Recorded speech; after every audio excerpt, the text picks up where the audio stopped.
Nakakagaan ng pakiramdam pag masdan tong mga halaman ko. Dumadami na kahit paano.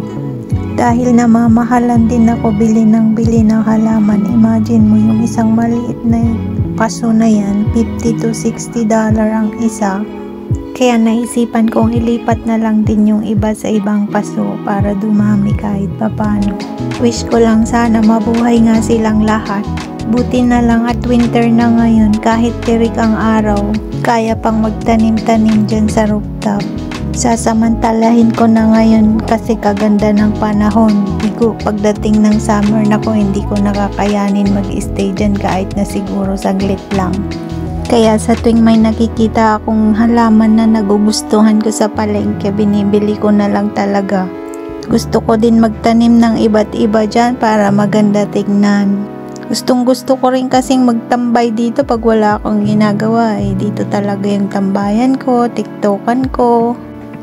Kaya pinapaganda ko talaga dyan. Isa pa, nakakagaan din naman talaga ng pakiramdam yung bulaklak Kung walang nagbibigay ng bulaklak, edi magtanim. Yun lang, ganun lang kasimple ang buhay.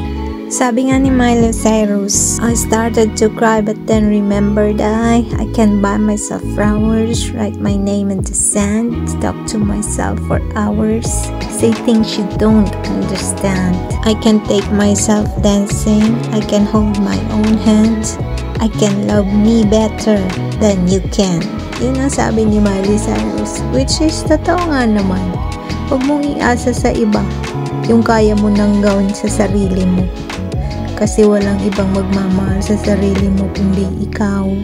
Magmahal ka man ng iba, hindi expected na mamahalin ka nila, and worse, lokohin ka pa, abusuhin at kung anong panloloko ang gawin sa'yo. Kaya dapat mahalin mo muna yung sarili mo. May kasabihan din na kung anong tinanim siya ring aanihin, at naniniwala ako doon. Hindi ako perpekto, pero alam ko na habang kaya pang magbago at kaya pang maging mabuti ang lahat, gawin mo na ngayon. Umpisahan mo na lahat ngayon. Maging maayos. Pero wag mong kakalimutan ang sarili mo. Kasi sarili mo lang talaga ang maaasahan mo sa lahat ng pagkakataon. Kung kaya mo ngang mag-alaga ng halaman at mga hayop, dapat kaya mo ding alagaan yung sarili mo. Huwag kang mag-alaga ng mga taong walang pagpapahalaga sa iyo. Sa mga taong may tunay na nagmamahal, napakaswerte at syempre deserve